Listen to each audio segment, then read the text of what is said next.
जय गिरनारी मित्रों मित्रों घणा मित्रों खास कॉमेंट हती कि उधरस पर एक बेस्ट में बेस्ट अनुभव सिद्ध प्रयोग बतावो कि जेथी करीने उधरस में अमे एनो प्रयोग करीए अने तात्कालिक रिजल्ट मळे। तो एवी एक सुंदर मजानो प्रयोग अने खास अनुभव में लीधेलो छे एवो एक प्रयोग तमारी समक्ष रजू करूं छुं। खास मित्रों विनंती छे विडियो अंत सुधी जोजो। उधरस पर तमने आज बेस्ट में बेस्ट प्रयोग आपीश अने ए पण एवो प्रयोग छे કે તમને આ બધી જ વસ્તુ ન જેવી કિંમતે ગાંધીની દુકાનેથી મળી પણ જશે, તમે તમારી રીતે બનાવી પણ શકશો અને રિઝલ્ટ ઘરે પણ મેળવી શકશો। આવો બેસ્ટ પ્રયોગ આપીશ, બરાબર? સારું, વિડીયોની હવે શરૂઆત કરીએ। કઈ કઈ વસ્તુ આપણે જરૂર પડશે ખાસ જોઈ લઈએ, બરાબર? મિત્રો, પહેલી વસ્તુની જે જરૂર છે ને એ છે દાડમની છાલ, બરાબર? આપણે જે દાડમ બતાવ્યું છે, બરાબર, જે દાડમ છે એના અંદરના દાણાનો આપણે ઉપયોગ કરવાનો નથી, એના દાડમની ઉપરની જે છાલ છે એનો ઉપયોગ છે, બરાબર? આ છાલ તમને ગાંધીની દુકાનેથી તૈયાર સુકાયેલી મળી પણ જશે અને કદાચ તમે દાડમ લઈ આવી અને ઘરે છાલ હોય એને કાઢીને સૂકવી દો તો એનો પાવડર બનાવી દો તો પણ ચાલે। રેડી? એટલે દાડમની છાલ કેટલી? 40 ગ્રામ। રેડી? સુકાયેલો પાવડર કરેલું જે પાવડર છે એ 40 ગ્રામ લેવાનો છે। બીજી વસ્તુ છે લીંડી પીપર, બરાબર?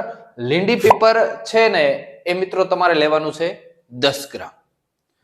ત્રીજી વસ્તુ છે કાળા મરી, જેને આપણે તીખાના નામથી પણ ઓળખીએ છીએ, એ કાળા મરી તમારે લેવાના છે 20 ગ્રામ। અને મિત્રો ચોથી વસ્તુ છે ને એ છે યવક્ષાર, બરાબર? જે યવક્ષાર છે એ પણ તમને ગાંધીની દુકાનેથી તૈયાર જ મળી જશે, બરાબર? એ તમારે કઈ બનાવવાની જરૂર નથી, એ તમારે લેવાનું છે 10 ગ્રામ। હવે આ ચાર વસ્તુ તમારે તૈયાર થઈ ગઈ છે, બધી માત્રા મેં આપી દીધી છે, એનો વ્યવસ્થિત પાવડર કરી લો, એકદમ પાવડર, ઝીણો પાવડર કરી લો। રેડી? આ ચારેય વસ્તુનો એકદમ ઝીણો પાવડર થઈ ગયા પછી તમારે એમાં 80 ગ્રામ જેટલો ગોળ નાખવાનો છે। કેટલો? 80 ગ્રામ જેટલો ગોળ નાખી અને વ્યવસ્થિત એને હલાવો। આ બધું એ ગોળમાં ભળી જાય એવી રીતે મિશ્રણ વ્યવસ્થિત કરી દો અને પછી એની નાની નાની ગોળી વાળવાની છે। રેડી? નાની નાની ચણા જેવડી ગોળી વાળી અને ડીશમાં રાખી દો। અને આ જે ગોળી બનાવો ને મિત્રો, એને તમારે છાંયે સૂકવવાની છે, તડકે ક્યાંય કોઈ દિવસ સૂકવવું નહીં, બરાબર?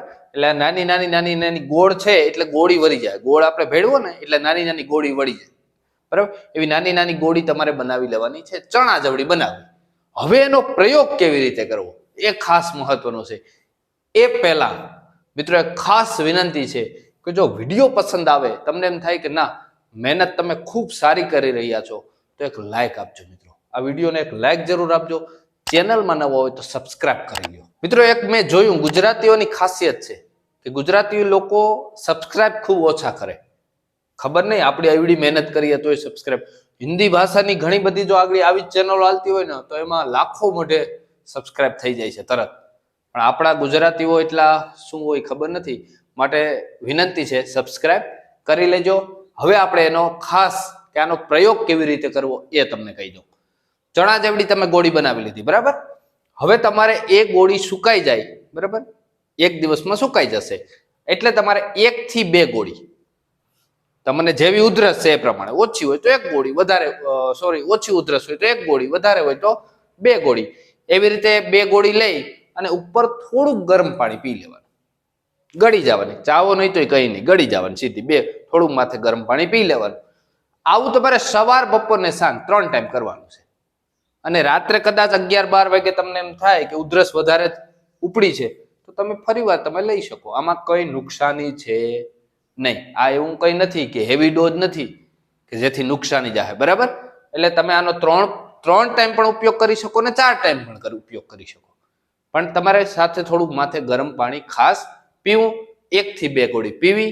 આનો પ્રયોગ હતો અને ખૂબ સુંદર મજાનો ઉધરસ ઉપર રિઝલ્ટ મળે છે। મિત્રો વિડીયો પસંદ આવ્યો હોય તો આગળ કોઈ ને કોઈ વ્યક્તિ કે જે આયુર્વેદમાં રસ ધરાવે છે એને જરૂરથી શેર કરવા વિનંતી। મિત્રો ખૂબ ખૂબ આભાર। જય જવાન, જય કિસાન, જય આયુર્વેદ।